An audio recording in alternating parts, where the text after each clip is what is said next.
Hi YouTube. We're here again with another build video on the ASH26. Just following along the assembly, I guess one could say, of this airplane, this beautiful composite glider sailplane.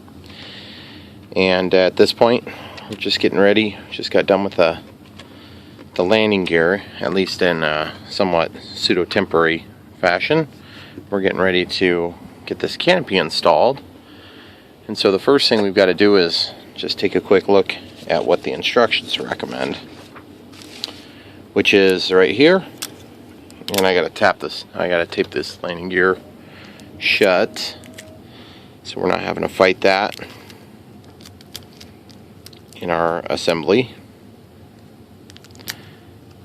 or during our assembly, having that thing pop open all the time. Boy, I could have done a worse job, I think, if I tried really hard to get that thing taped shut.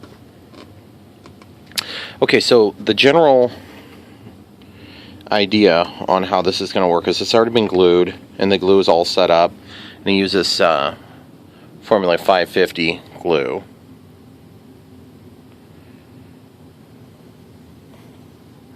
Fast drying, not so much. Fast is a relative term. Compared to like 1 month, it's super fast. So I've got this all trimmed and got build videos on that. And this will be, I think this is like the last one of that series. But the idea is we need to have this thing attached somehow, mechanically, so that when we're flying along at breakneck speed, it won't pop off. And so they've allowed for this little fancy-dancy mechanism here that's supposed to go into the top. And so they're suggesting we use epoxy to hold this together, and then this is spring-loaded, and so then that will get glued up inside. So for now, on something like this, it's not a super critical item, and something that we don't want to wait around forever for stuff to set up, and we don't need a exceptional amount of flexibility. We can get away with a 5-minute epoxy, but we could also use something that's going to be a little bit slower cure, and I'm wondering if maybe we should do that in this case. So in this case, I'm wondering if we should just go ahead and do the 15-minute epoxy for just that added little teeny bit of flexibility in the event of an accident trying to pop this off. So I think I've decided I'm going to do it that way. So let me get that set up and we'll get it mixed up and get it glued. Okay, so we don't need to mix up a whole lot for this process. So we're just going to do a small amount. Just got a little piece of cardboard out of the garbage, and I'd rather not waste a lot of this because I don't have a lot of the 15-minute stuff. And obviously you got two parts to this epoxy. You got the epoxy and then the hardener, which is commonly referred to as epoxy as a mixture. It's actually two different items. Okay, so you got those two parts there. Looks like you want to try to get them real even. And I'm sure that there's probably people out there who know kind of how to reformulate for a little bit harder, a little bit softer finish. And sometimes it takes me a couple of tries to get it even.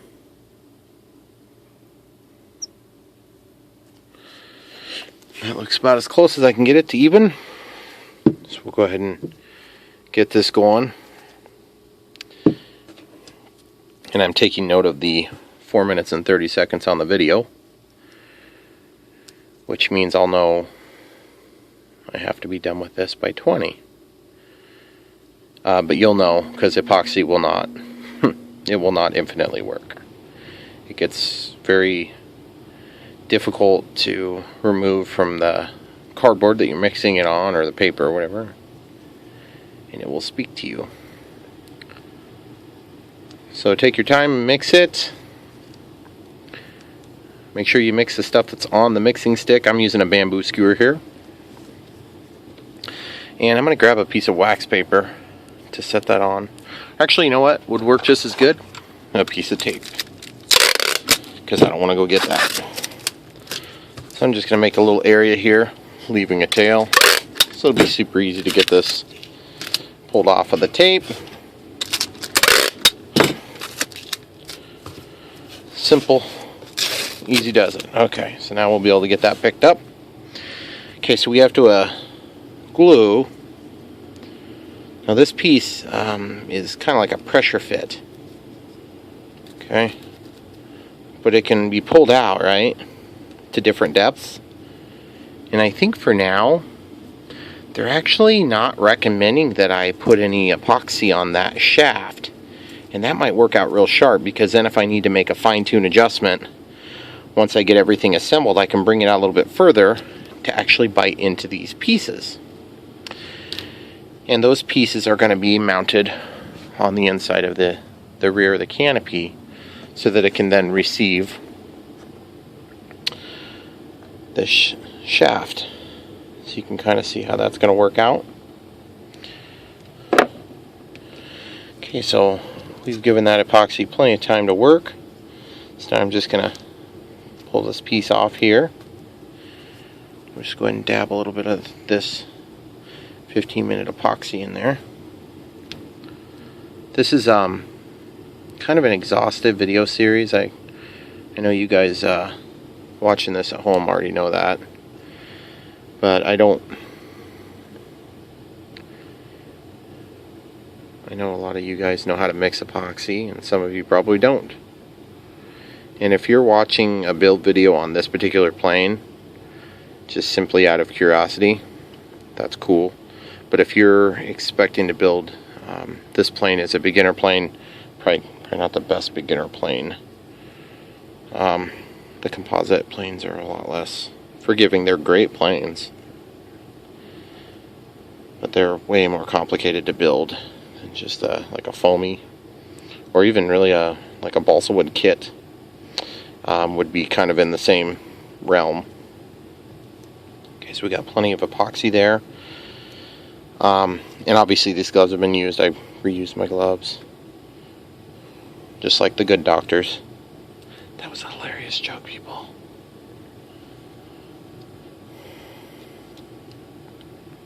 So just going to get a little bit on the end. A little bit on the end. I kind of hate working with epoxy, to be perfectly honest, guys. It has its place in the hobby, and there's not really any getting around it. But if I could build this plane and just use only CA, oh boy, it would be so much easier. It's really warm. You can feel it cooking. Okay, so now I'm going to take and just slather a little bit on the bottom.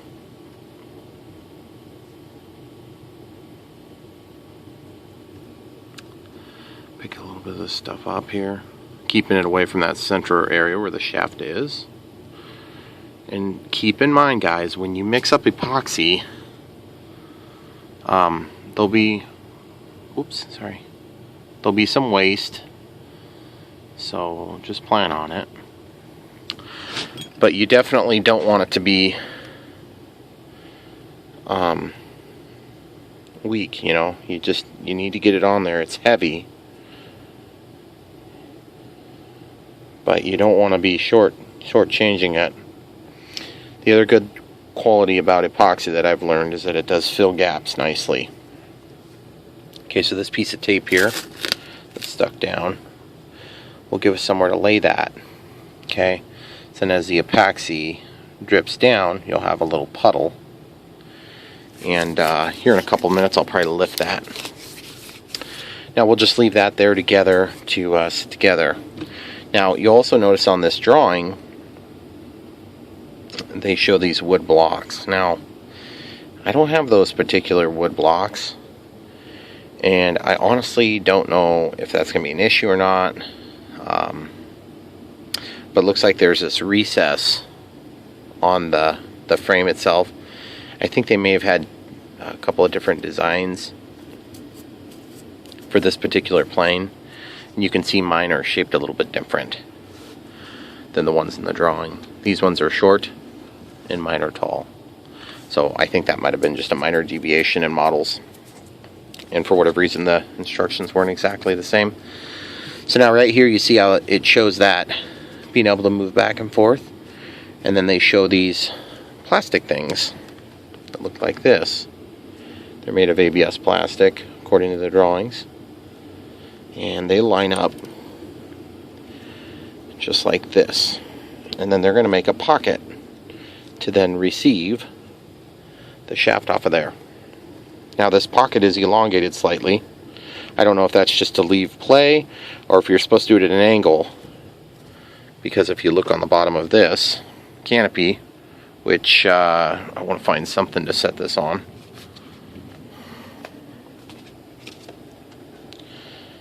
because you can see that this is supposed to be glued on the inside there, but they don't give a real express position. I believe that the position is going to be something like this.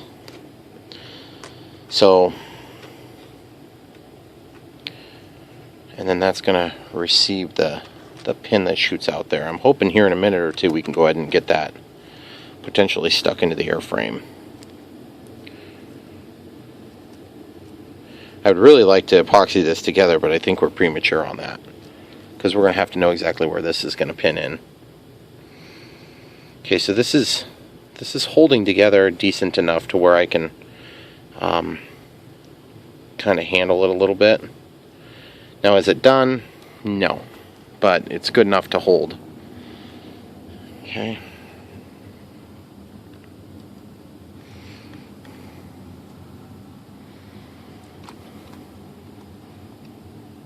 Okay, so we'll just slide that through. And then I'm just kind of feeling to see if there's a particular spot where it wants to. It's a little awkward. I'm kind of doing it blind. Okay, so let's say that that's where it ends up. Well, this will be allowed to slide in and out slightly because of the way that this mechanism is designed. Just like that. So I'm just going to go ahead and take note of how far down that is.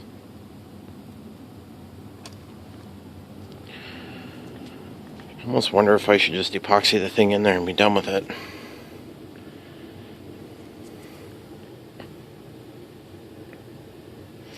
I can't pull this thing out, but I can adjust it in and out, you see? Because you're going to have this. Now you can undo this screw, and then you could take apart the assembly and let the spring shoot out. So maybe that's the next move. Maybe I just need to get on with it. We're at 13 minutes on the video, which means that our epoxy should be, it's a little bit chunkier now, a little easier to work with for these tight corners.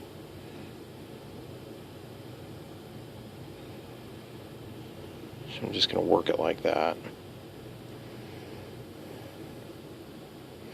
I don't think I'm going to have a lot of choice, guys. I'm probably going to have to pause it and come back to this here in a couple of minutes.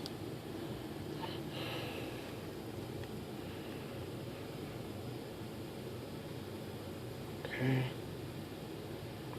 So basically just kind of getting into the corners now that the epoxy is a little bit thicker and easier to work with.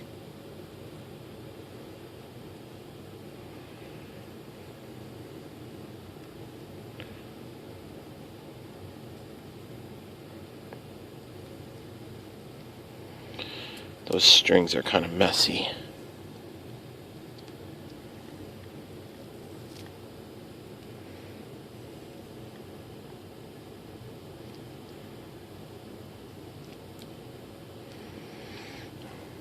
This thing's going to be very stout when it's done. Very stout. Okay, so now that we have that glued together, and it's sticky enough to where I can let this down and I don't have to worry about it being an issue. So I'm probably going to do just that. Just let that spin around to this side. I don't have much epoxy on that side there, just little residual strings. And then I think we don't have really a whole lot of choice. We'll just go ahead and have to let this set. And then once our timer's up, we can go ahead and get that inside the canopy for a dry fit. Now, while we're together, this chunk of wood is going to operate as this front portion was by design, and the guy who sold me this lost it or used it or whatever. I don't know exactly what happened. I can't remember. Don't care to find out. It doesn't matter. But that is going to be the material that we use to create our front lip. So we'll come back to that in a minute, guys, and we'll pick this back up. Okay, so while we're waiting on that to set up, I'm just going to take this X-Acto knife and score up the surfaces, because no matter which direction these things end up needing to be epoxied together, always better to have a little bit of texture.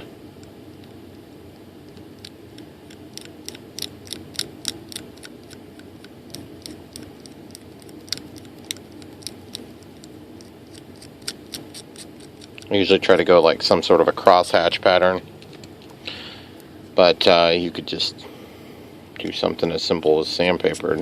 Whatever gets the job done, guys. It's fine. It's one of the reasons I am not a huge fan of epoxy in general, is just because you've got all this wait time in between steps, and not a big deal when it's a big step.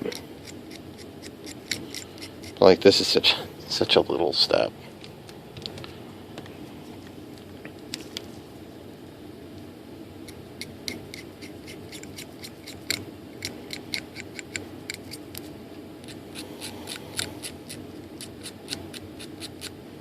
Now that roughness is just going to give us a little bit more bite for our epoxy. And since this isn't a seam part, it doesn't really matter how ugly it becomes. The thing I don't really understand is like why exactly you can't just use like CA for this. Probably just because it's, you want to have that gap filling formula. Now I've made sure I don't have a bunch of stickiness where I'm going to be touching this. So I'm going to just flip this over and just look at the material here. That 505 glue, it's almost like a silicone sort of material. So I think what I got to do is I got to rough and scuff up here. And for that I'm going to grab just a little sanding pad.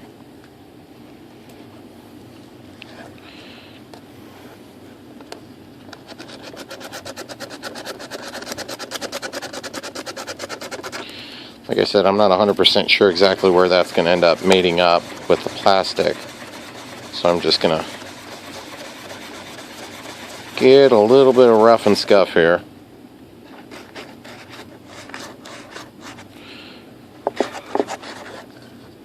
And if you had a little bit more coarse sandpaper, might work even better. Just to give you a little bit of material to stick to. And then up on the nose, they also recommend doing that. So in our case, we're going to have a slightly different configuration than the plan calls for, but it should be more or less the same process.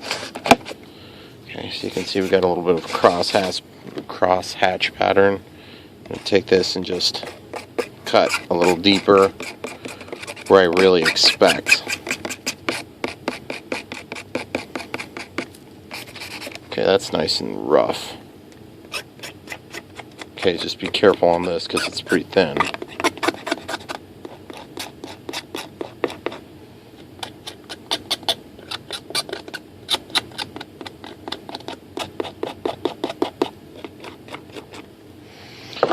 Okay, cool. So now we can go ahead and take a look at this area here. Everything is more or less set up. It's just kind of tacky. So we got plenty of strength now to be able to work with it. I wouldn't want to have to handle it without gloves. But, oh dang it, don't spin. Put that there. Okay. So now we can take this little control lever and stick it through. Okay.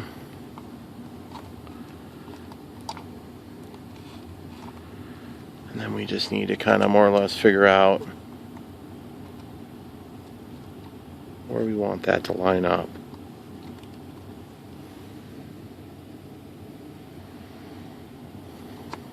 And I think we'll go ahead and get it epoxied in there. It's sticking to me pretty bad right now. I might need to give it a few more minutes just to set up that last little bit. That stringiness could cause a problem if I'm not careful. So let that sit for a minute longer. This 15-minute epoxy is supposed to be a little bit, that's just baby powder. If you take that, you can stick that onto your fingertips as you get that little residual epoxy on you, because otherwise it just comes off everywhere. I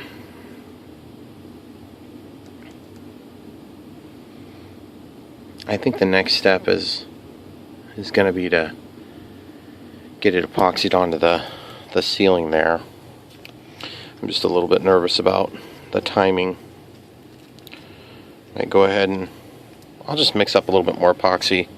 This will be the 15-minute cure. Same thing. I don't want to mix it on the same piece. I'm going to grab another piece. Okay, so we're going to do an even smaller amount this time.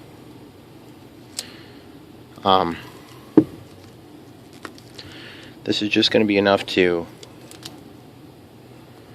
hold that thing to the ceiling.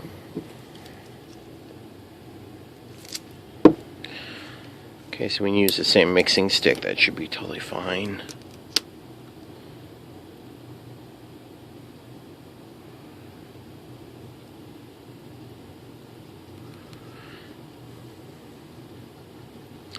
Usually once you kind of see that milky consistency, you're good, but when it's this really small amount, it won't always kind of look that same way. Okay, we're getting a little bit of milkiness going there. So that could constitute the chemical reaction starting. Okay, so now the tricky part becomes, how do we do this in such a way that we don't cause that thing to get all nasty, but it does need to be fed through the top. And I think the easiest way is to just get her done. Just do it. So I'm going to put a little bit of epoxy here.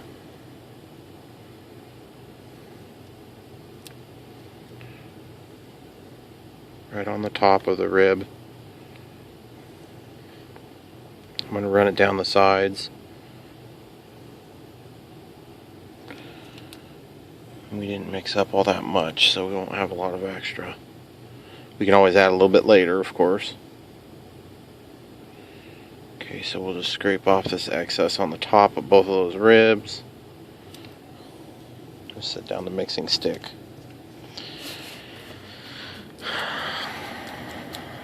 Okay, so I need some way of holding this in there once it's in. And I think the way I'm going to do it will be with some forceps, because they can clamp onto this little piece sticking through.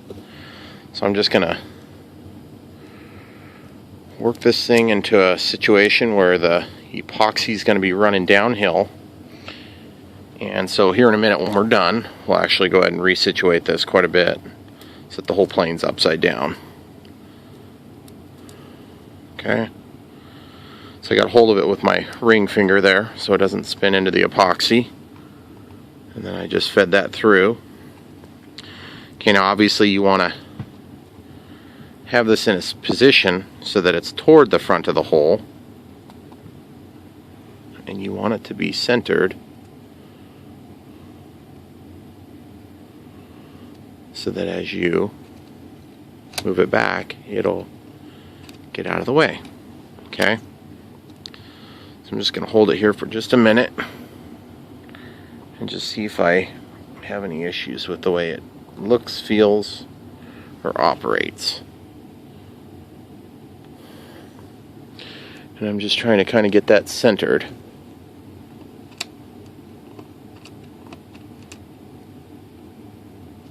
Remember, I've got some play, I can move it forward, but I can't go any other direction real easy with it.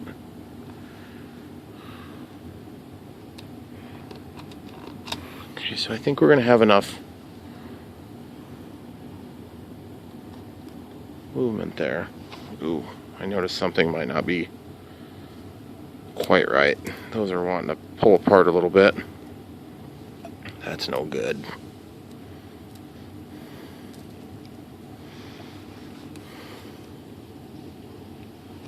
That's what you get for trying to do too many steps at once, Brian.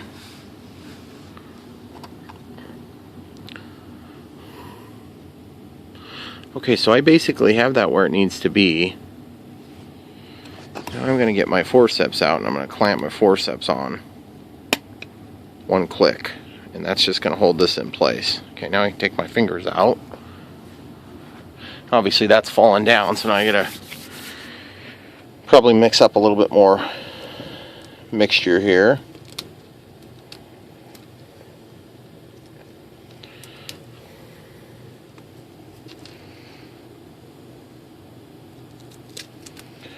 Now it's generally not a great idea to mix this stuff in the same mixing area that you just did another batch. But since we're so close on time, it's probably not a big deal on a 15-minute batch like this.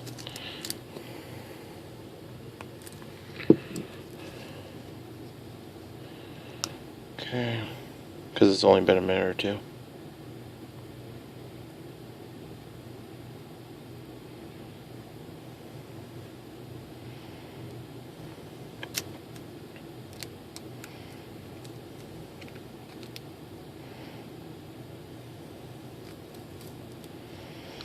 Okay, and you guys remember how I was talking about that baby powder? My fingers are starting to get sticky, so I'll just put a little teeny bit on my glove tips, because obviously this epoxy is setting up, so epoxy doesn't wait for anybody. So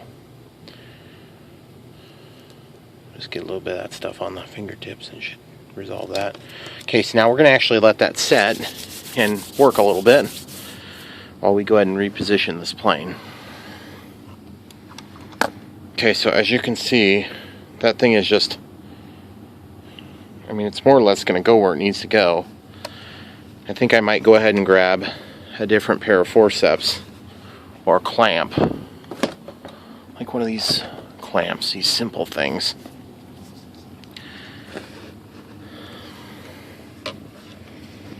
Okay, so I'm just going to hold this up there and unclamp this. You can see it's moving around a lot. So it's not like this thing is in a permanent situation at all. Ooh, I don't think that's going to be enough pressure, guys. Probably have to go back to the forceps for now. Okay. See, that forceps hold pretty tight. So I can let that pivot. I'll go to a straight pair of forceps.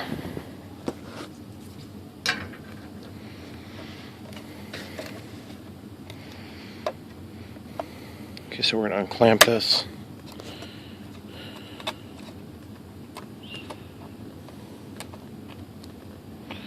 Okay, so just holding that tight on the roof of the assembly there.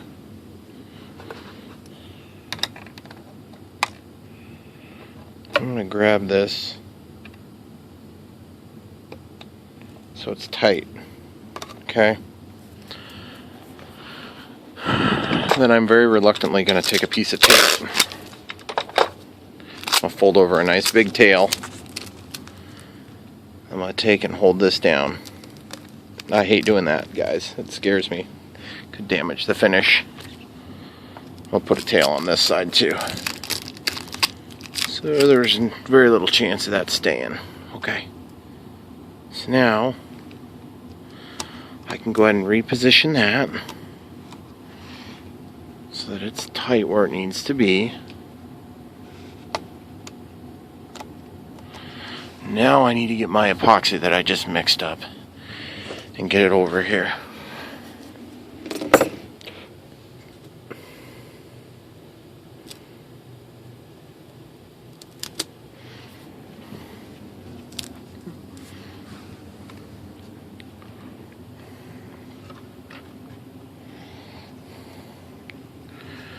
So resting the tail there, I'm going to take and scrape this epoxy on the outside only.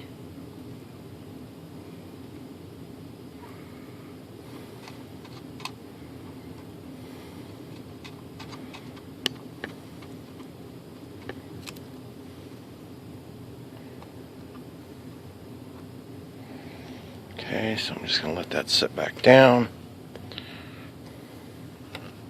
Just got to be careful not to knock our forceps off. I'm going to come back in and mix a little bit more 15-minute epoxy.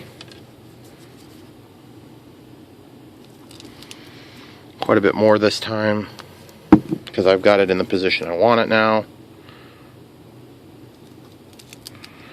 And guys, we're going to pick it up on part 2.